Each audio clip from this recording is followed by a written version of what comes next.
I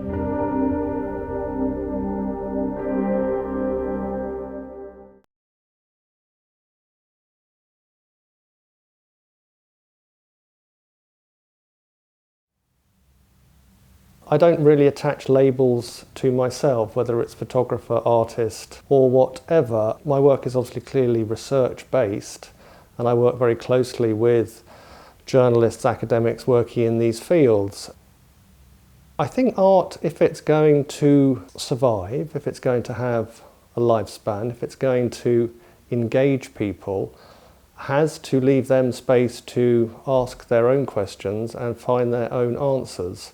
So yes, clearly I'm interested in a certain type of subject. I'm interested in what that says about the societies that we live in. But in terms of what I do, the forms that I'm exploring are also interesting to me. So I don't set out to make work that is activist. I don't set out to make work that bangs you on the head and says this is what you're supposed to think, because these are complicated, difficult issues. I try to make work which interests and engages and reflects on those issues, but gives people the space to think and maybe think differently. My first book, Still Life Killing Time, was looking at a prison environment. It was while I was working in there that 9/11 happened, the war on terror started, and suddenly while working in a prison, I'm seeing another place of incarceration, Guantanamo Bay, appearing on my screen as a global spectacle. So in a sense there was a logical progression from working in one prison to then trying to address that issue, which was at a much wider scale. Once I'd started that, then obviously when I researched and found out about the CIA secret prison program, that again was a logical progression, looking at the detention and control of terrorism suspects in the United Kingdom and the law changes that were involved there was also kind of a logical step. So in a sense, these subjects, these experiences have unfolded in front of me. The images I made in Guantanamo Bay, there are three types of image. There are images from the naval base where the American community live. There are images in the homes where people who have been held there and are now released are living back in the United Kingdom or in the Middle East. And there's images from the detention camps at Guantanamo. That's a way of kind of putting those images together and then sequencing them to explore an idea, which is one of disorientation. The images themselves are very much dictated by what I can do, what I can see in the space. So at Guantanamo, I knew I didn't want to take photographs which had people in them. I didn't want to take photographs which kind of perpetuated the news imagery I was seeing, which was speaking to dehumanization and demonization. So I wanted to photograph space and objects. I'm very aware of how the subjects I'm working with have been seen and represented. I'm trying to make work which does think differently, but also which is unexpected to the viewer. So a picture of a bedroom with a rose-covered pillowcase, if you're told this is about Guantanamo Bay, that's not what you're going to expect based on what you've seen before. In other situations, I'm seeing things which no one has seen before. I'm trying to photograph or trying to explore situations and issues which you can't see.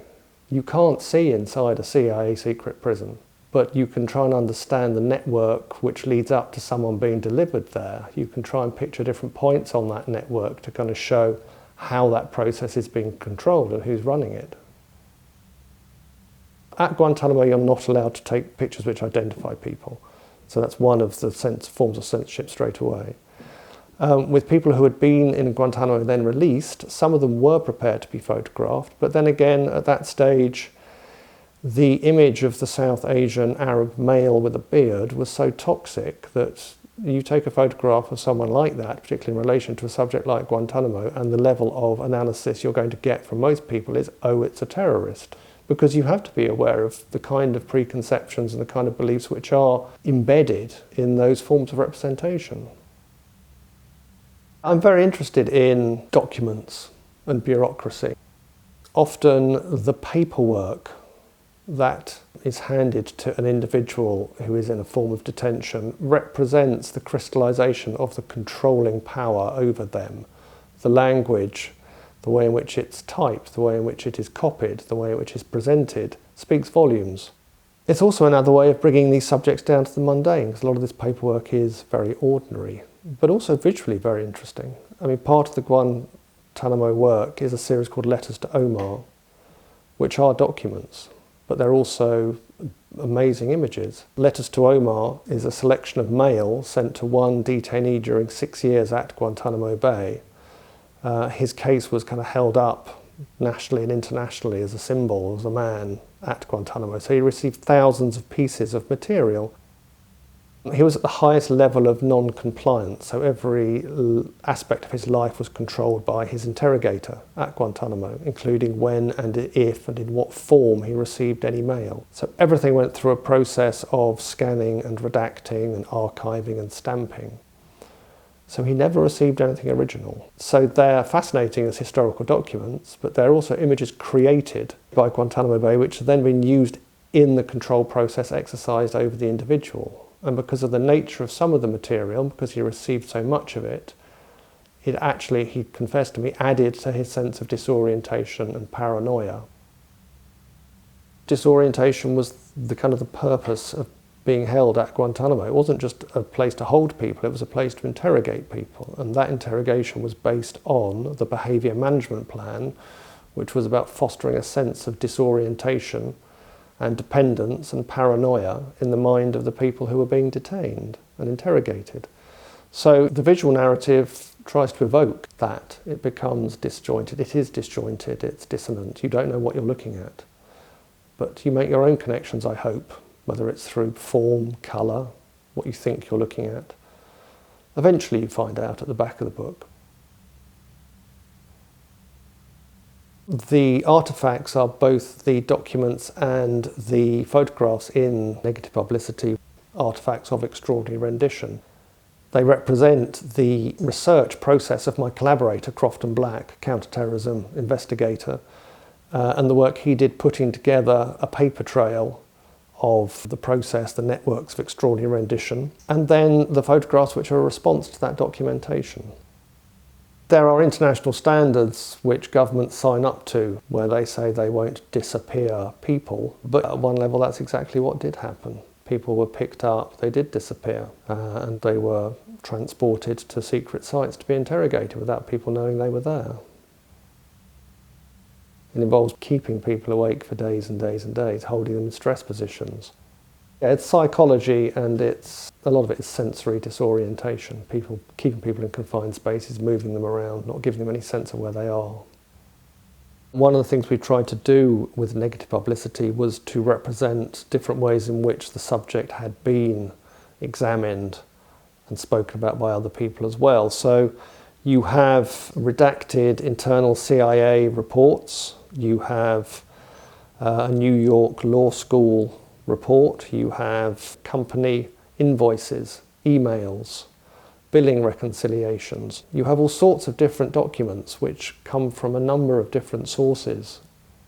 One of the key elements of the documentation is the redaction, the obfuscation, and particularly the black rectangle, which appears again and again, the strikeout. So when I did eventually, just out of interest, go to Lithuania to visit the former CIA black site in the tiny village outside the capital of Lithuania, and started to make large format imagery there, I started to realise over time that there was a point to photographs which in a sense were a response to the strikeout, the black rectangle, which through the very fact they couldn't show anything in particular, resonated with that idea on the one hand of secrecy, obfuscation, things being hidden, but at the same time, because these were very ordinary places, went directly to represent the fact that this was a process that was run by small companies. It wasn't run by a secret government agency.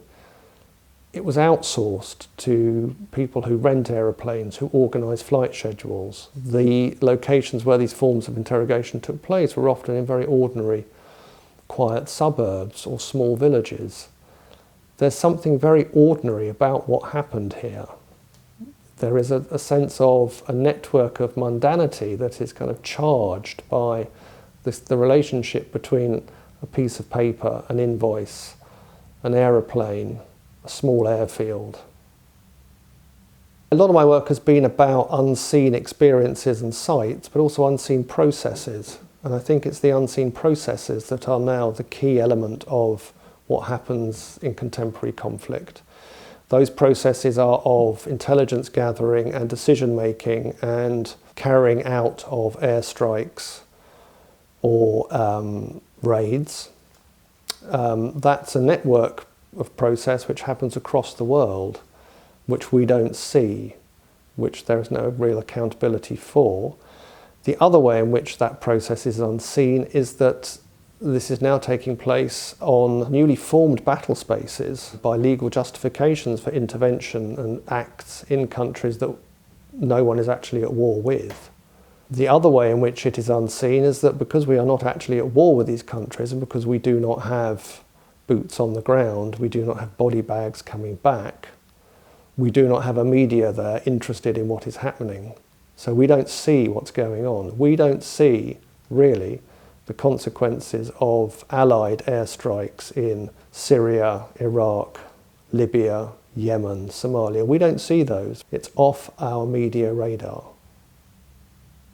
We are all, to a certain extent, complicit by what's been done in our names, but people at different points in that network maybe knew what was going on. Those were people going about their everyday business. That's your next door neighbour going about their job. Your next door neighbour might have known that their job involved the extrajudicial detention, transportation and interrogation of an individual by your government. Now, if you know that and you stop and you think about the implications of that, some people might go, I don't care, they deserve what they're getting. But actually, we live in countries that say we are the beacons of the free world, we believe in justice and honesty. Control Order House is a body of work about a form of effectively detention without trial, introduced in 2005 in the United Kingdom, whereby someone who was suspected of involvement with some form of terrorist-related activity was not prosecuted, was not arrested and prosecuted and given a trial. They were told that they had to agree to live under a control order, which involved a number of ways in which their lives would be controlled, one of which was that they would be removed from where their home was to live in a different town, to be kind of taken out of their environment. Every aspect of their life would then be controlled. They would be tagged, electronically tagged, living under a curfew, had to move only within a certain area around where they lived, could only have a government phone, no internet, no passport, only a certain amount of money, couldn't, in this man's instance, meet more than 2 people in the street. All sorts of different forms of control were applied to them. But the grounds on which the suspicion was based, the evidence on which the suspicion was based, was not shown to them. So it remained secret. It's a bit like Kafka's trial. It took about 2 years to find a solicitor who represented someone under a control order who was prepared to work with me. I went and stayed with him. I came away with a body of material, one of the parts of which was I had photographed every inch, every centimetre of every room. I was asked to exhibit the work, and as part of the process of that, I started to realise that that material, how it had been photographed, the mistakes, the changes of lenses, but the fact that as a totality it showed the whole of this interior, spoke about the relationship between how to make photographs and show photographs and issues of order and control. So I reproduce all the photographs in the order in which I take them with just the JPEG number as the title. They are narrative because you can follow my eye as I go around a room and you go through the house. You actually go through the house twice, all the way through. That has elements of kind of ideas of the panopticon. It also has elements of surveillance.